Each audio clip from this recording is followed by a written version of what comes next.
కోటాను కోట్ల గెలాక్సీలు గల ఈ విశాల విశ్వం అస్తిత్వంలోకి ఎలా వచ్చింది? ఆదిమ మానవుల కాలంలో మొదలైన సైన్స్ నేడు విప్లవాత్మక మార్పులకు గురై ఎంతో వేగంగా విస్తరిస్తూ విశ్వాంతరాల సత్యాలను శోధిస్తున్నది, పరిశోధిస్తుంది. ఈ విశ్వం ఎలా అస్తిత్వంలోకి ఎగ్జిస్టెన్స్లోకి వచ్చిందో వివరించిన ప్రముఖ సైద్ధాంతిక science model, theoretical science model ఈ big bang theory.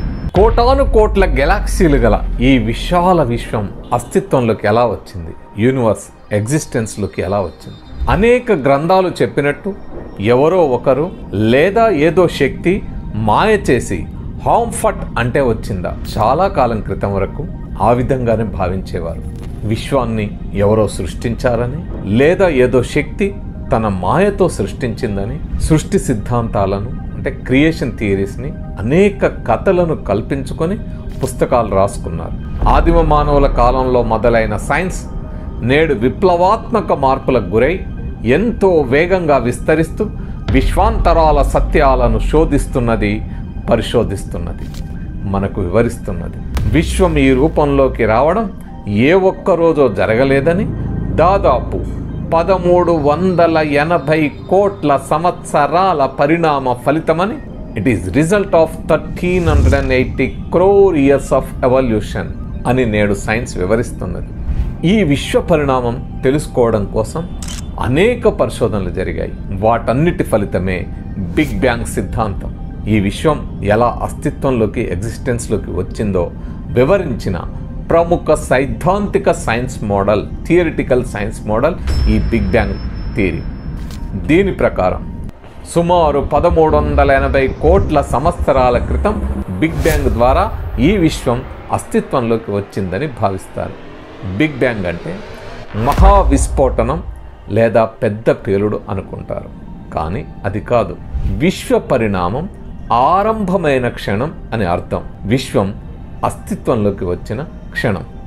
Big bang పెద్ద పేలుడు అనే మాట వాడిన నిజానికి అది ఒక శబ్దంతో పెద్ద పేలుడులాగా జరిగినది కాదు.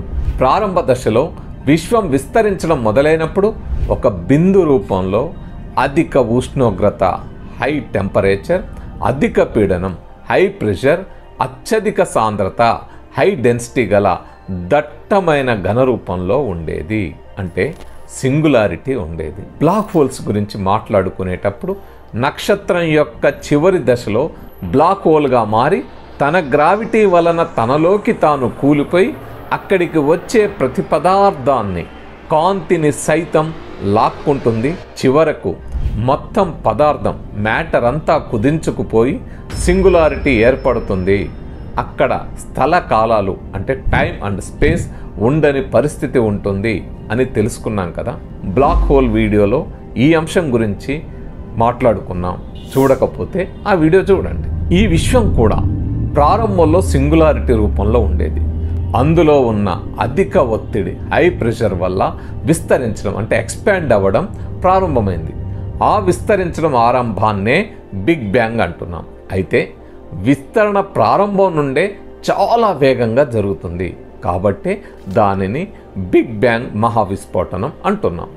బిగ్ బ్యాంగ్ సమయంలో పదార్థము, శక్తి కేంద్రీకృతమైన అతి సూక్ష్మమైన అత్యధిక సాంద్రత కలిగిన గోళం వలె ఉండేది. అంటే matter and energy were concentrated in a condensed extremely micro level and highly dense sphere. దీన్నే సింగులారిటీ అంటారు. ఈ స్థితిలో భౌతిక నియమాలు మనకు తెలిసిన విధంగా వర్తించవు. ఎందుకంటే గురుత్వాకర్షణ శక్తి అక్కడ అనంతంగా అంటే ఇన్ఫినిటీ గ్రావిటేషనల్ ఫోర్స్ ఉంటుంది. బిగ్ బ్యాంగ్ తరువాత విశ్వం అతివేగంగా విస్తరించడం ప్రారంభించింది కదా. ఈ విస్తరణను కాస్మిక్ ఇన్ఫ్లేషన్ అంటారు. ఈ ప్రాసెస్లో విశ్వం అతి తక్కువ సమయంలో అత్యంత పెద్దదిగా విస్తరించింది. ఈ విస్తరణ తర్వాత విశ్వం చల్లబడడం ప్రారంభించింది. బిగ్ బ్యాంగ్ జరిగిన 3,80,000 సంవత్సరాల తర్వాత మాత్రమే కాంతి, ఫోటాన్లు స్వేచ్ఛగా ప్రయాణించగలిగాయి. దీన్ని cosmic microwave background radiation CMBR రూపంలో గుర్తించారు. బిగ్ బ్యాంగ్ తరువాత విశ్వం విస్తరణ వలన ఉష్ణోగ్రత, టెంపరేచర్ మరియు సాంద్రత డెన్సిటీ తగ్గడం ప్రారంభించింది. ఇది ప్రోటాన్లు, న్యూట్రాన్లు మరియు ఎలక్ట్రాన్ల వంటి ప్రాథమిక కణాల ఎలిమెంటరీ పార్టికల్స్ ఏర్పాటుకు దారితీసింది.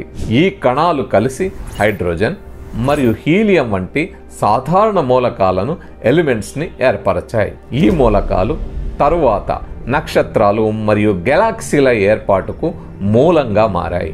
బిగ్ బ్యాంగ్ సమయంలో టైమ్ అండ్ స్పేస్ ఏర్పడ్డాయి.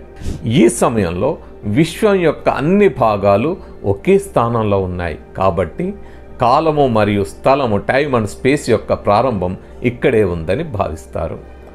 బిగ్ బ్యాంగ్ సమయంలో జరిగిన సంఘటనలు విశ్వం యొక్క ప్రస్తుత స్థితికి మూలంగా మారాయి.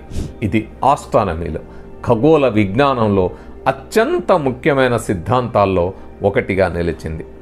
బిగ్ బ్యాంగ్ నుండి ఇప్పటి వరకు అంటే 1380 కోట్ల సంవత్సరాల నుండి ఈ విశ్వం అత్యంత వేగంగా అంటే కాంతి వేగంతో విస్తరిస్తూనే ఎక్స్పాండ్ అవుతూనే ఉన్నది.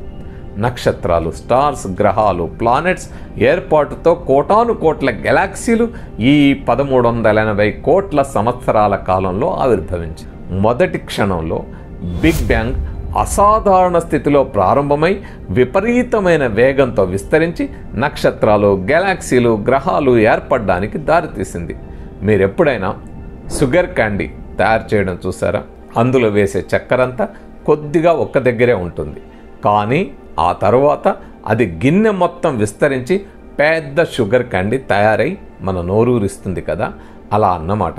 ఇది అర్థం కావడానికి చెప్పిన ఉదాహరణ మాత్రమే, అంతేకాని అలాగే యాస్టీస్గా ఇక్కడ జరిగిందని కాదు. బిగ్ బ్యాంగ్ అనేది సైద్ధాంతిక పరికల్పన సూత్రం, థియరిటికల్ హైపోథెసిస్ ప్రిన్సిపల్ మాత్రమే. అయితే సైన్స్ పరికల్పన స్థాయిలో ఆగిపోయి ఇక దీన్నే నమ్మండి అని అనదు. సైద్ధాంతిక సూత్రాన్ని, పరికల్పనను అది నిజమా కాదా అని పరిశోధనలతో నిగ్గు తేల్చడానికి ప్రయత్నిస్తుంది. ఆధార సహితంగా నిర్ధారించే ప్రయత్నం చేస్తుంది. మరి ఈ బిగ్ బ్యాంగ్ గురించి ఏమైనా ఆధారాలు దొరికాయా, లేక ఇది కూడా కట్టుకథేనా? సైంటిస్టుల పరిశోధనల్లో బిగ్ బ్యాంగ్ థియరీని బలపరిచే అనేక ఆధారాలు లభిస్తున్నాయి. ఎడ్విన్ హబుల్ అనే సైంటిస్ట్ తన పరిశోధనలో విశ్వం విస్తరిస్తుందని 1992లో గుర్తించాడు. విశ్వం చాలా వేగంగా విస్తరిస్తుందని 1998లో గమనించబడింది. దూరంగా ఉన్న గెలాక్సీలు మన నుండి చాలా వేగంగా ఇంకా దూరంగా కదులుతున్నాయి. డార్క్ ఎనర్జీ, అనిర్దిష్ట శక్తి దీనికి కారణమని భావిస్తున్నారు. సైంటిస్టులు గుర్తించిన ఇంకొక ఆధారం cosmic microwave background radiation, CMBR. దీనిని సైంటిస్టులు 1965లో గుర్తించారు. ఇది మనం గుర్తించగలుగుతున్న అతి పురాతన కాంతి. బిగ్ బ్యాంగ్ సిద్ధాంతం ప్రకారం విశ్వంలో, యూనివర్స్లో హైడ్రోజన్ మరియు హీలియం యొక్క నిష్పత్తి పరిణామాలు ఎలా ఉండాలో సైంటిస్టులతో అంచనాలు వేయబడ్డాయి. ఆ సైంటిస్టులు వేసిన అంచనాలు తరువాత సైంటిస్టులు జరిపిన పరిశోధనలతో సరిపోతున్నాయి. ఇలాంటి అనేక రకాల ఆధారాలు బిగ్ బ్యాంగ్ థియరీని బలపరుస్తున్నాయి. ఇప్పటి వరకు సైంటిస్టులు బిగ్ బ్యాంగ్ గురించి అనేక అంశాలు కనుగొన్నారు. మరి బిగ్ బ్యాంగ్ ముందు ఏముంది అనేది ఇప్పటికీ ఒక పెద్ద ప్రశ్నగానే మిగిలింది. అయితే సైంటిస్టులు అక్కడే ఆగిపోకుండా ఇంకా శోధిస్తూనే ఉన్నారు. దీనికి సమాధానం వెతికే ప్రయత్నం సైంటిస్టులు చేస్తున్నారు. కొన్ని సిద్ధాంతాల ప్రకారం ఒక పునరావృతమైన చక్రంలో అంటే రిపీటింగ్ సైకిల్లో భాగమని ఊహిస్తున్నారు. దీన్నే బిగ్ బౌన్స్ థియరీ అంటారు. విశ్వంలోని మొత్తం పదార్థం కొంత మాత్రమే మనకు కనిపిస్తుంది. మనం గమనించగలిగే పదార్థం అంటే మ్యాటర్ కేవలం 5% మాత్రమే. మిగతా 95% డార్క్ ఎనర్జీ మరియు డార్క్ మ్యాటర్ నిండి ఉందని భావిస్తున్నారు. ఈ డార్క్ మ్యాటర్, డార్క్ ఎనర్జీ గురించి ఆ తర్వాత వీడియోల్లో తెలుసుకుందాం. మనము ఒకటి అనేలోపే 1 సెకండ్ గడిచిపోతుంది కదా. మరి బిగ్ బ్యాంగ్ సమయంలో ఆ 1 సెకండ్లోని కోట్ల భాగాల కాలంలో, అంటే 1 సెకండ్ని కోట్ల భాగాలుగా విడదీస్తే ఆ కోట్ల భాగాల కాలంలో ఏం జరిగింది, ఏమేమి ఆవిర్భవించాయనే విషయాలు వివరంగా టైం టు టైం నెక్స్ట్ వీడియోలో